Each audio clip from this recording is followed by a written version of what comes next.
আমাকে বলছেন যে ওনাকে টাকা দিন। না না ওনাকে না ওনার কথা বলি না। আপনি বেশি কথা বলেন।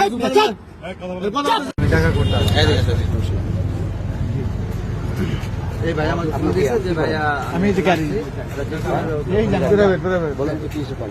কই না ওনার সাথে না আমি বলি ওনার সাথে কথা বলতেছি টাকা দেবো ভাড়া মিটি মাথা ঘুরা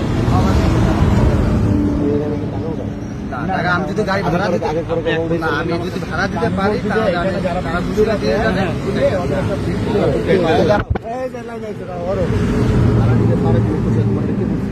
না আমি সে আমার ফোন দিতে যদি আমার ফোনের টিপ থাকে কোনো ওসের ফোন লাগা যদি কোনো ফোনের টিপ থাকে তাহলে আরেকটা কথা বলো একদম কোন ওসের ফোন দে ওনার কোনো দোষ নাই।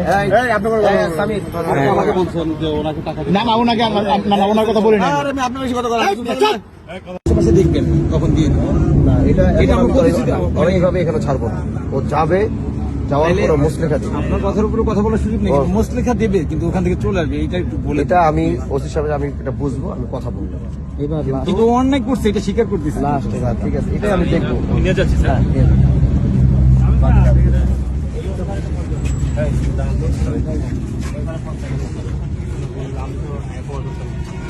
যেখানে তো ওই পাঁচমার গাড়ি শিবচর থেকে থানার আমি অনেক গাড়ি পাঠাইছি।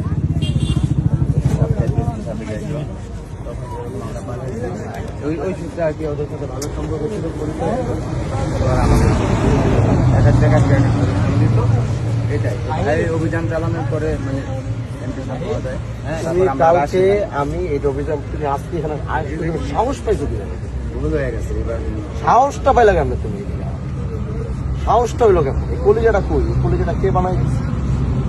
মানে আমার অনেক রিকোয়েস্ট করছে আসতে এই জন্য বৃষ্টি মারোয়ার রিকোয়েস্ট করা গাড়ি আমি দেখাচ্ছি ভাই আমার অনেকবার ফোন কল করছে যে ভাই কলিজাটা হয়েছে কেন?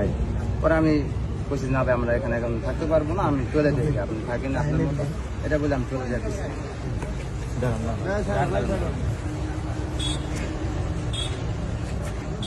তুমি কি কারোর কাছে কোনো টাকা পয়সা চাওয়া হয়নি? কিচ্ছু হয়নি। ভাইও ছিল ওই ভাইরা যে সময় আসছিল ভাইরা সাথে কথা বলছে। তুমি এখানে আসছো কেন? যে ওই ড্রাইভারের সাথে জাস্ট কথা বলতে আসছিলাম যে আসেন ভাই বলছে আসেন তুমি ওর ড্রাইভার উঠাই দিলে তোমার কিছু টাকা দিয়ে দেবে, এটাই তো?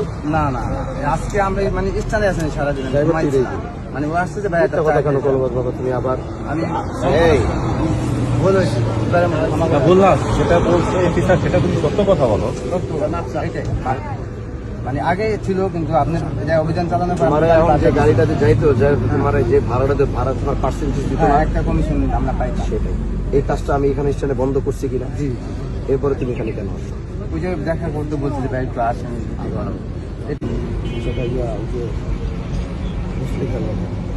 সেটা মুসলিকা এই একটু এমপি স্যারের সামনে একটু পরে কথা বলবো। আপনি ওনার ডিটেলস মুসলেখা নিতে হবে। ও থানায় মুসলেখা দিবে যে ও আর কোনো ধরনের কোনো দিন এই স্থানে কোনোভাবে সে এখানে আসবে না, কোনো ধরনের চাঁদাবাজি এখানে সাথে দিয়া ওর ছেড়ে দিয়ে, এটাই সুন্দর হয়। ঠিক আছে? ওর ডিটেলসটা থানায় রাখতে হবে ওদের প্রত্যেকের। এখন যে আসবে তার প্রত্যেক এক একজনের ডিটেলস আমরা রাখতে হবে থানায়। ওটা শুধু হোসাইন স্যার আসসালামু আলাইকুম স্যার। স্যার আমি এমপি স্যার এবং এর সাথে কথা বলছি স্যার। ও হচ্ছে এখানে ওই যে কমিশন নিত, এমপি স্যার বলছে ঠিক আছে আমি এখানে নিজে এখানে চাঁদাবাজিটা বন্ধ করছি। এরপরে আজকে এখানে আসছে, ওর ইন্টেনশন ব্যাড ছিল।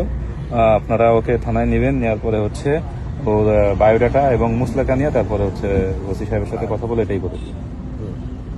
এটাই ঠিক আছে আমি স্যারের সামনে দিই স্যার। স্যার এই কথা বললো, আমি আপনাকে জানালাম। ঠিক আছে স্যার আসসালামু আলাইকুম। এটা কিন্তু আজকে আমি কিন্তু ছেড়ে দিলাম মুসলেখা দিয়ে। কিন্তু এরপরে যদি আমি আর কোনো দিন, খালি তুমি না তোমার এখানে যারা গ্যাং আছে সবাই বলে দিও, এখানে যদি আমি কোনোদিন আমার লোক এখন চারপাশে এখানে ঘুরতে থাকবে, যারা এরপরে ধরবো আর কোনো কথা নাই, সোজা একবারের ভিতরে আমি চাঁদাবাজির মামলায় আমরা একদম যদি আপনি আজকে তো